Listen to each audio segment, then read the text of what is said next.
what is the true position as concerns the political situation in Kenya today? A lot has happened and a lot is still happening. But the way some people interpret it is that if things are not back to normal, they will surely be back to normal very soon. That is the view of many.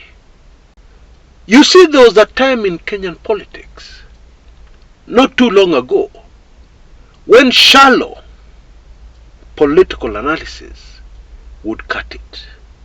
And indeed, in many instances, it would be pretty accurate. However, it should be more than obvious that where we have arrived, this place where Kenya has arrived, Bindu vichenjanga, things have changed. And old, previously very successful tools for analyzing the true situation in Kenya will just not cut it. To understand, you really have no option but to go very deep. When the Gen Z revolution charter initially emerged just a handful of weeks ago, most of us ignored it, including yours truly.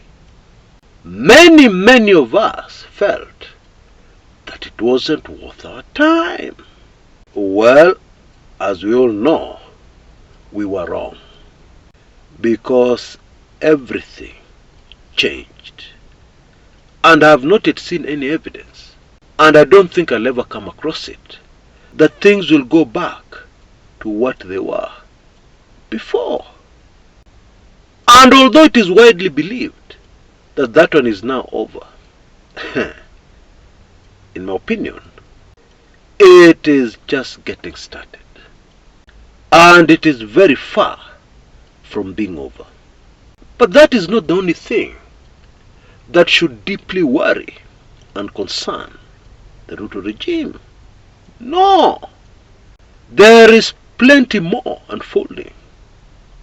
More than enough to keep government bigwigs wide awake late into the night. You see, the biggest problem here is when too many people want you out. It is a given that finally one of them or some of them will succeed. Just to give you a quick heads up of something most of us may not be aware of, the High Court is set to make a ruling on September 24th on a very weighty matter that impacts this regime, and that is the legality of the current parliament over the issue of the gender rule, which is deeply embedded in our constitution. The 2/3 gender rule. Now, there are many in Kenya today who believe our biggest problem is parliament, because they're the ones who are passing these laws that are oppressing Kenyans. And of course, amongst the Kenyans being oppressed are the High Court judges who are going to make a ruling on this.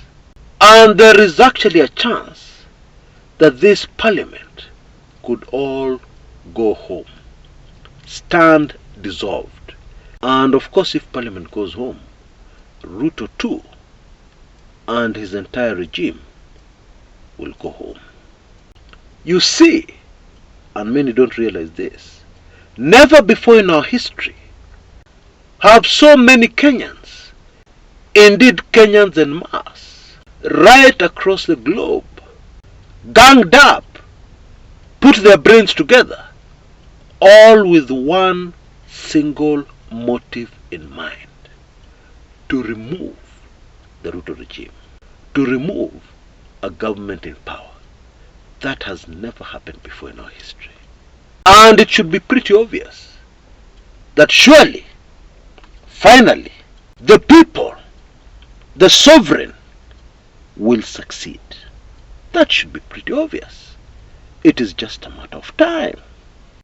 But meanwhile, the political class in Kenya are behaving as if things are slowly and gradually going back to normal. And of course, most of us have always analyzed our politics by keeping our eyes firmly on the political class. But this time round, it should be clear that that will not cut it. That will not work. With the exit of Raila Odinga, that is how most people are putting it, other politicians are repositioning themselves, to take over as the opposition kingpin. And of course, the way they are reading the situation is that whoever succeeds will be in pole position to be the next president of Kenya. That is how they're looking at it. Other politicians we love are positioning themselves to secure their retirement. Information is emerging that former President Uhuru Muigai Kenyatta will very soon chair an Azimio High Command meeting, obviously to pick up the pieces, and get Azimio up and running once again in preparation for the next general elections, which more and more Kenyans believe will be very soon, long before 2027. And of course, the Gen Zs are busy plotting a comeback, where there is plenty happening in our country.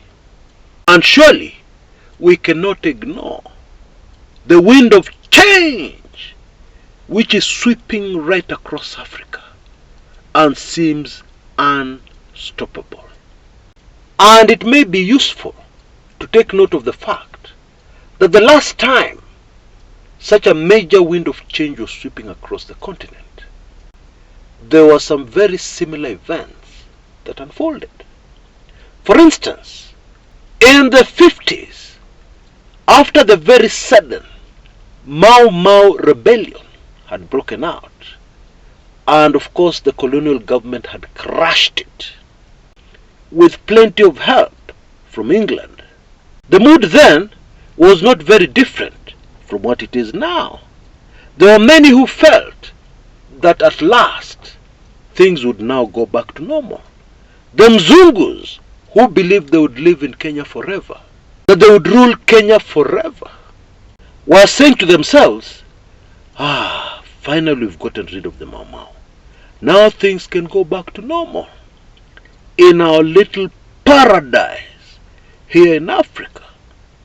But history clearly records the wind of change was not stopped. Even after the Mau Mau, the gallant freedom fighters called the Mau Mau, led by Dedan Washihuri Kimathi, even after that was stopped and Kimathi hanged at the Committee Maximum Prison, which still exists today, that did not stop the wind of change. And history records that shortly after that, Kenya was an independent country. And so, even if it is true that the Gen Zs have been stopped, it is also very true that the wind of change has not been stopped, is unlikely to be stopped. Mpende, musipende. It seems it is unstoppable, that wind of change. And spiritually, I find it super fascinating, that the Ruto regime has been humbled, not by Raila Amolo Odinga, not by big political names, but by kids, our children, the Gen Zs. I find that very interesting, because it seems to confirm what some spiritual people have been saying for a very long time, and that is, this regime is going to be humbled. In its pride, it is going to be humbled by the Ancient of Days. That is what they have been saying ever since this regime came into power. And those Kenyans who have really been irritated and angered by the cockiness and boastful nature of this regime, they just need to relax. Because clearly, mambo bado. We have all heard of the saying, pride comes before a fall. Haven't we? And in my opinion, in this life, do you know what you have to fear the most? The thing you really have to dread, so much so that you should be shaking and sweating if ever you find yourself anywhere near it, it is pride. We all know the story about the very powerful king who once ruled the known world, a man called King Nebuchadnezzar, who ended up being humbled to the status of an animal. He ate grass for 7 years, grass, and even grew hair on his body like an animal. And today I challenge you to do an experiment. Yeah, look for somebody you know is very boastful, very proud, a chest thumper, and then follow closely what happens to them. Folks, we need to really fear pride. It is deadly. And of course that has been the hallmark of the Ruto regime. The mighty Ruto regime that even found a way to deal with Raila Odinga. Yeah, and they were very sure that they were unstoppable. But in the end, historians will record, they were stopped by kids. And many of those kids were not even in primary school when the 2010 Constitution came into force. Lakini hawa watoto ndo wamepeleka Ruto shule na wanaendelea kumpeleka shule na serikali yake. From my show today, it should be very clear where the country called Kenya is headed.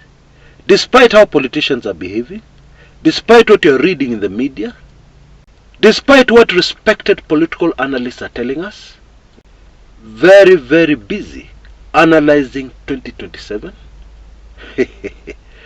there'll be no election in 2027. Hakuna. So they're analyzing something which is not there. Something which will not be there. Kenyans, I do believe, will go to the polls long before 2027. That is the truth. Now, very quickly before I go, this is the final call for my latest offer. Yeah, for some highly sensitive videos, a huge collection of them. Yeah, right from Jimmy Wanjigi himself. Some secrets about his past that will really shock you. To the General Gola chop accident, was it really an accident? To the George Saitoti chop accident, was it really an accident? To stuff about the aborted coup of 1982 that you have never heard anywhere else before, as well as very topical current sensitive information like aspects of the character of President William Samoei Ruto that have never been made public.